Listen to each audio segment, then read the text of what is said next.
Ô Marcos, você já ouviu falar desse programa Empreender por aí?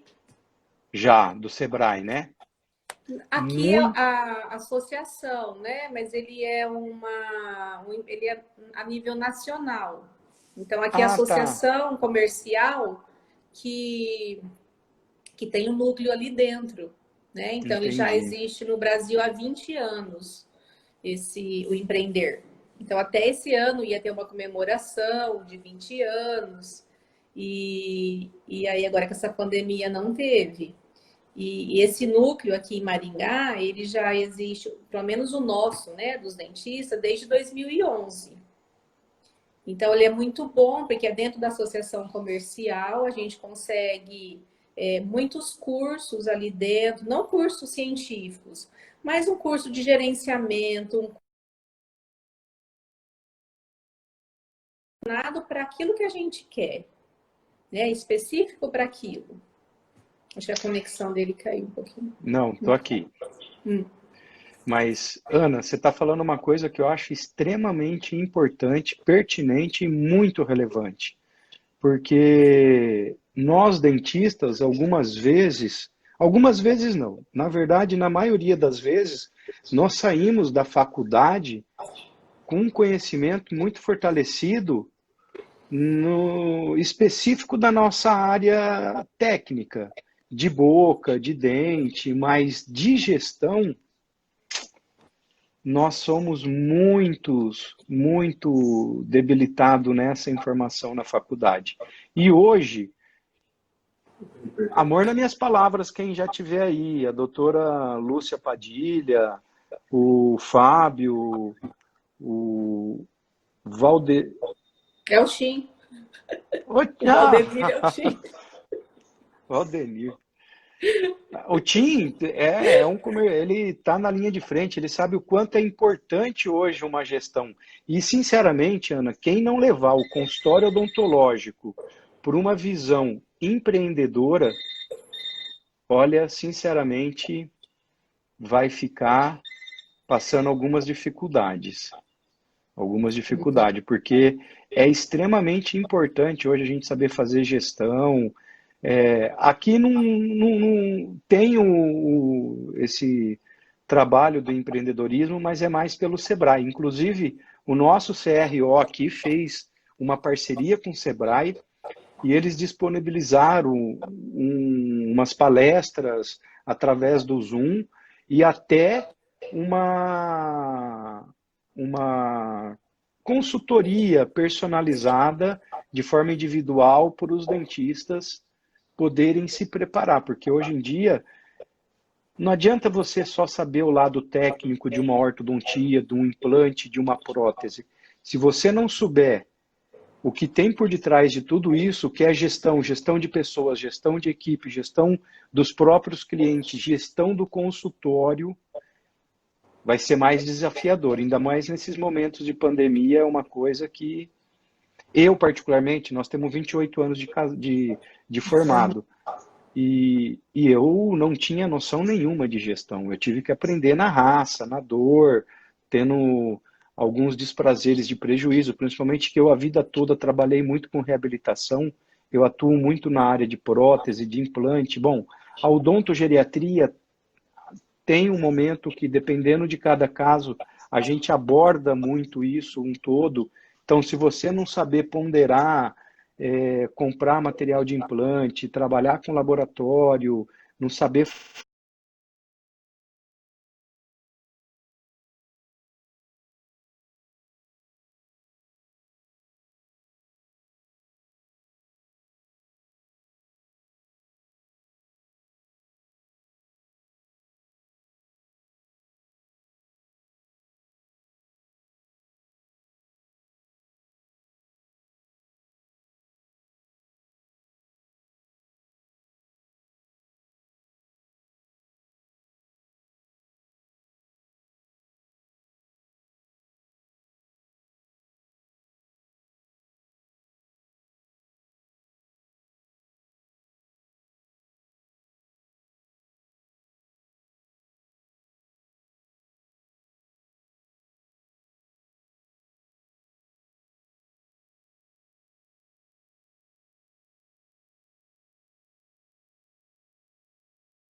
de tempo. Hoje, o mais caro, o mais importante da nossa vida é tempo. Então, se a gente pode otimizar... Então, eu tenho essa visão generalista. Fiz a harmonização, faço aplicação de Botox, não tenho a expertise de fazer a harmonização no lado estético, mas na minha área, para terapeuta, para terapia, para eliminar tensão de masséter, bruxismo, até mesmo alguns pacientes que eu encaminho para a ortodontia, você como ortodontista sabe o quanto eu te facilito a vida na movimentação, na evolução do tratamento, se eu paralisar, que seja por 6 meses o masséter do seu cliente, porque o seu maior inimigo na movimentação é o apertamento. E aí que veio a pandemia, que pegou todo mundo de calça curta. Eu, em particular, financeiramente não estava preparado, tive alguns desafios, mas me reinventei. Só que algumas vezes os nossos clientes também são submetidos a isso. E não precisa, acredito que todos que estão aqui sabem o quanto que aumentou o índice de violência à criança, à mulher, o índice de divórcio, de separação aumentou. Por quê? Muitas vezes o pessoal não estava preparado em viver num confinamento. E além de viver nesse confinamento, pessoal, teve uma demanda de um pânico muito grande, de um temor muito grande. E aí as emoções, porque uma das coisas que mais falta hoje para nós, enquanto seres humanos, é a inteligência emocional. E se vocês me permitam, Ana, deixa eu só definir o que é inteligência emocional. E eu falo isso porque hoje eu também sou Master Coach. Quando eu fiz a minha defesa de título de odontogeriatra, de odontogeriatria, eu fiquei muito ficcionado pelo Alzheimer. E eu descobri que a medicina não tratava o Alzheimer, porque a medicação que a medicina passa, ela só tem o cunho, a finalidade de retardar a evolução da doença. E foi aonde eu conheci a Associação Brasileira de Alzheimer, que hoje eu sou um voluntário, e eu comecei a aprender a cuidar da pessoa com Alzheimer. E isso me trouxe uma atração muito grande, é um trabalho que eu faço desde então. Com isso, eu estudei muita neurociência. E com os anos, eu estudando a neurociência, eu tive contato a alguns cursos da Febracis, que é a instituição que eu fiz a minha formação, e eu vi a neurociência não na área da geriatria, na área da patologia, mas eu vi a neurociência por o que a gente pode fazer de empoderamento. E dentro da neurociência, nós trabalhamos a inteligência emocional, que foi definida por Daniel Goleman, em 2 estágios. A inteligência emocional, primeiro, vai o quanto eu me conheço, entendo as minhas limitações e extraio o melhor de mim. É o primeiro estágio, é o primeira instância. E no segundo momento, é enquanto eu olho o outro, vejo as limitações do outro e extraio o melhor do outro. Porque, sinceramente, tudo na nossa vida é de pessoas para pessoas. Então eu tenho que ter esse equilíbrio de entender a limitação do outro, mas naquele momento extrair o melhor. E infelizmente, eu acredito, e mais uma vez eu peço amor nas minhas palavras, que normalmente nós falamos, e quando eu digo normalmente porque eu era assim, eu tenho 21 anos de casado e eu só falava do que eu queria que a minha esposa não fizesse. Eu nunca cheguei para ela e propus uma coisa mais agradável. E é comum nós fazermos isso. Você fala mais para tuas filhas o que é para elas não fazerem do que verdadeiramente o que é para elas fazerem. E aí que está a nossa cilada. Porque, presta atenção todos aqui que vocês estão me vendo. O cérebro não entende a palavra não. Por exemplo, presta atenção no que eu vou falar. Vou falar para a Ana, mas eu quero que todos vocês que estão aí ouçam. Não pensa no elefante de bolinha amarela. Não pensa no elefante de bolinha amarela. O que vocês fizeram? Vocês visualizaram. Visualizou. Você entendeu? Visualiza o elefante. Isso o cérebro não entende. Por isso que eu tenho que falar uma coisa positiva. Eu tenho que falar do que eu quero. Isso é inteligência emocional. E aí, falta inteligência emocional nos nossos clientes. falta inteligência emocional para nós. Eu tive uma perda, porque o meu maior movimento no consultório é odontogeriatria. Eu sou referência, eu já tenho um capítulo de um livro, fui eu que fui convidado a fazer pelo Dr. Fernando Brunetti e o Leonardo, pediram para mim fazer um capítulo de reabilitação de pacientes com demência, que eu fiz um protocolo numa paciente de 91 anos com Alzheimer em fase moderada, que eu tenho essa expertise de estabilizar o paciente e propor uma reabilitação dentro da evolução do condicionamento de familiares, cuidadores, que é muito mais amplo o atender o paciente odontogeriatra com algumas patologias, com algumas comorbidades. Não nós temos que introduzir um terceiro para dar a manutenção, então exige uma complexidade maior e exige do Marco Polo inteligência emocional, porque como é que eu vou fazer a gestão de uma família que está totalmente debilitada pelo diagnóstico? Um cuidador que muitas vezes não tem orientação e vive naquele caos. Então, nós somos os gerenciadores disso. E, basicamente, qual que é a consequência direta da pandemia na boca? Quebrar dente, rangir. Pessoas idosas que ficaram confinadas, machuca a prótese, quebra a prótese.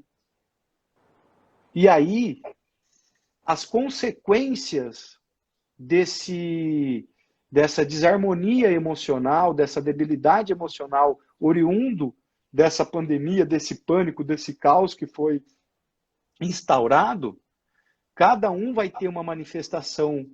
Sensibilidade. Muitas vezes a pessoa fica apertando, não tem nenhum bruxismo. Porque nós não temos só bruxismo, né, Ana? Nós temos bruxismo e o briquismo. Eu, por exemplo, eu sofro muito de briquismo. Porque eu fico o dia inteiro assim para atender. À noite, eu durmo com uma placa de mordida.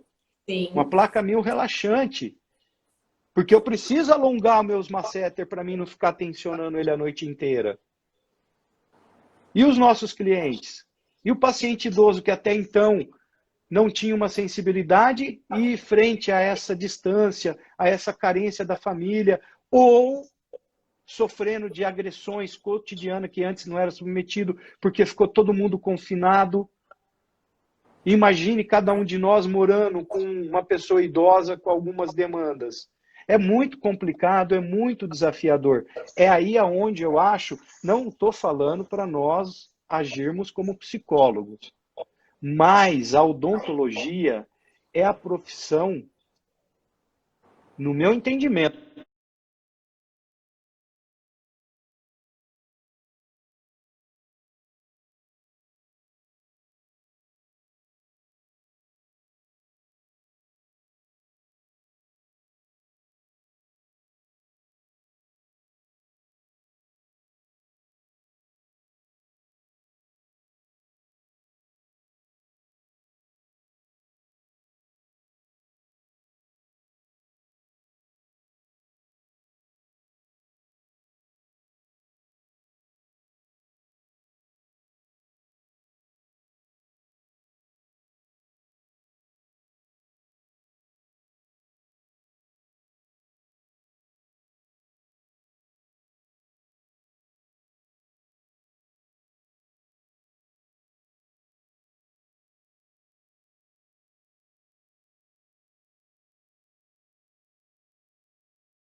para estabilizar. Esse seria o primeiro momento para eu proteger meu órgão-boca, para eu não trazer mais danos.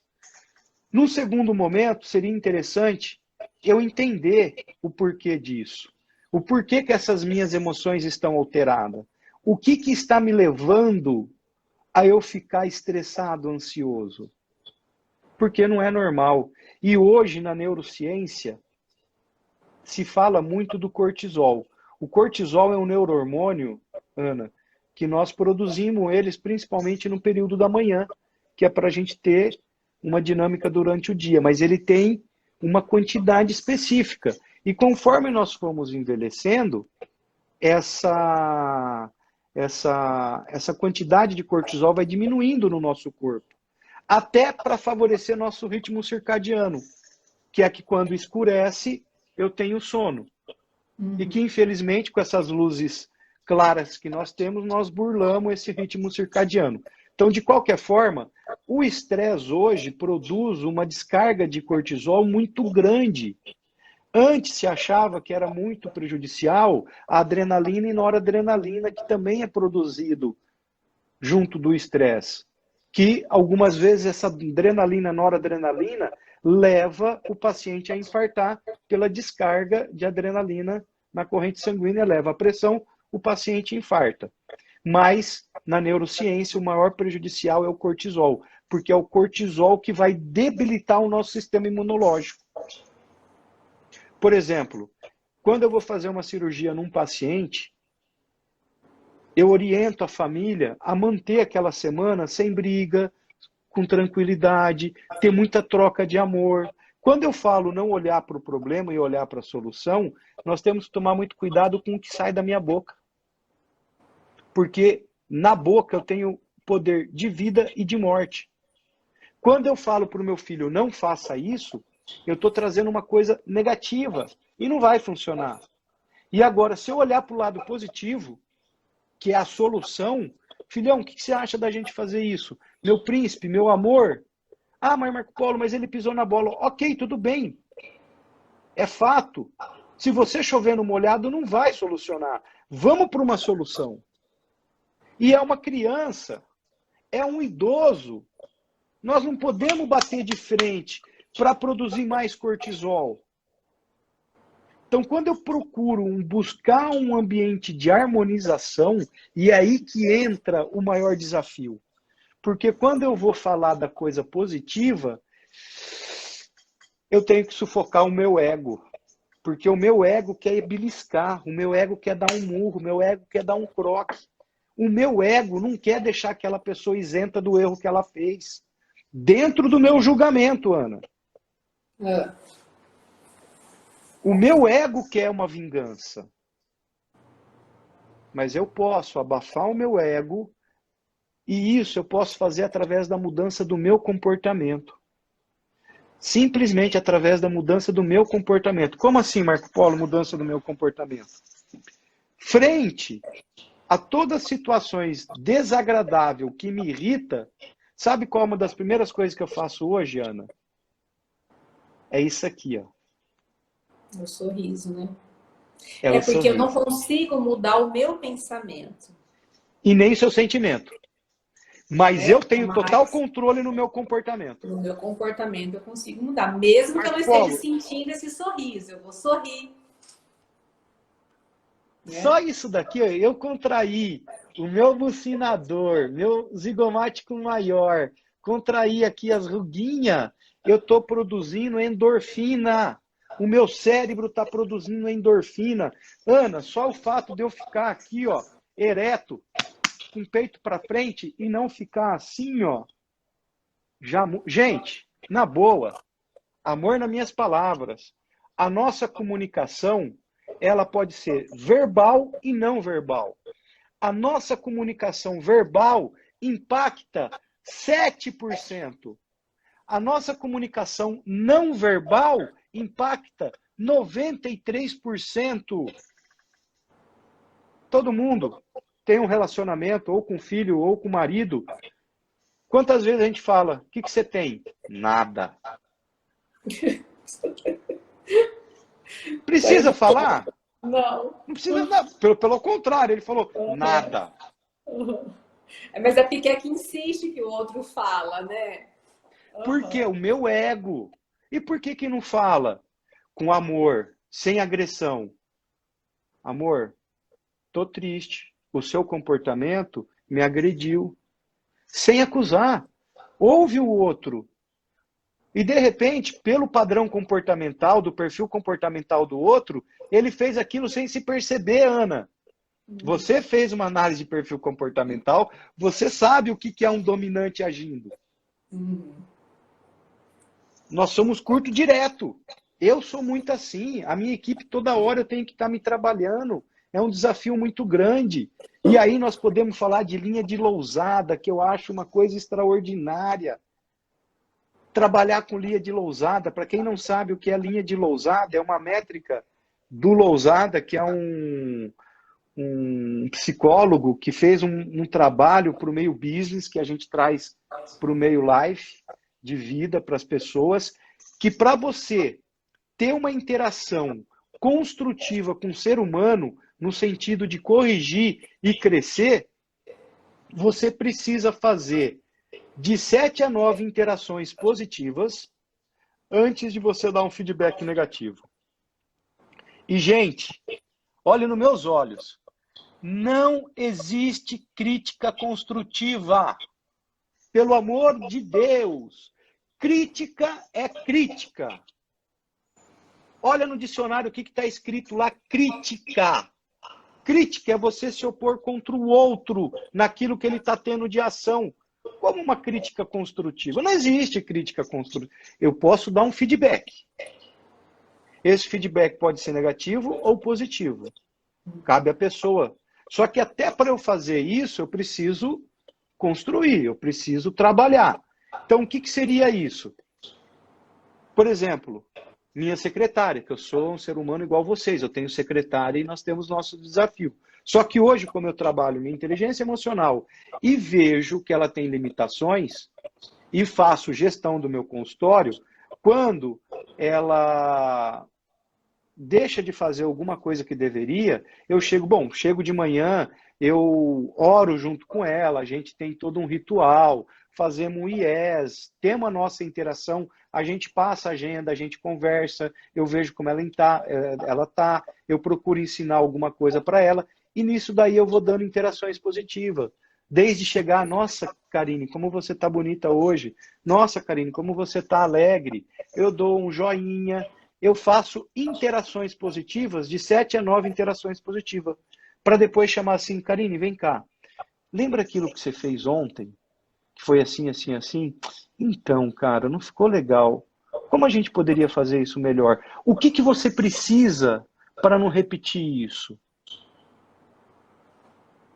Faz diferença, Ana?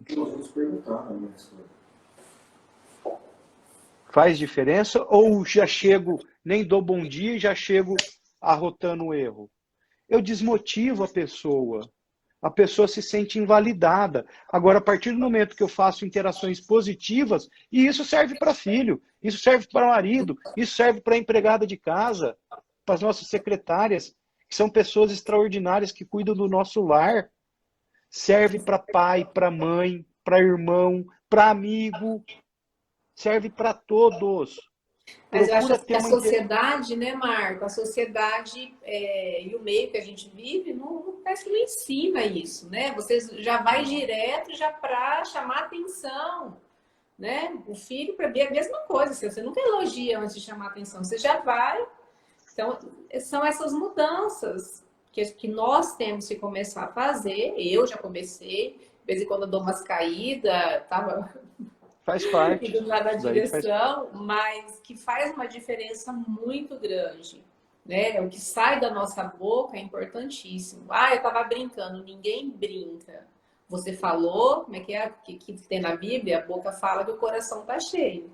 Então, tomar Exatamente. muito cuidado e esse autoconhecimento. Então, assim, É, para nós mudarmos o nosso comportamento, a gente precisa se estar observando. Como que eu vou mudar o meu comportamento se eu não sei como que eu estou? Então, essa autoobservação, né? E eu querer a mudança, Porque eu também tenho que querer essa mudança, porque a zona de conforto tem esse nome que eu não concordo, não tem conforto nenhum, é um momento, né? Muitas pessoas precisam sair daquilo, mas para sair existe um esforço muito grande. Eu sou prova disso. O quanto que você me passou livros, o quanto que eu estudei, o tanto de exercício que eu fiz para mudar.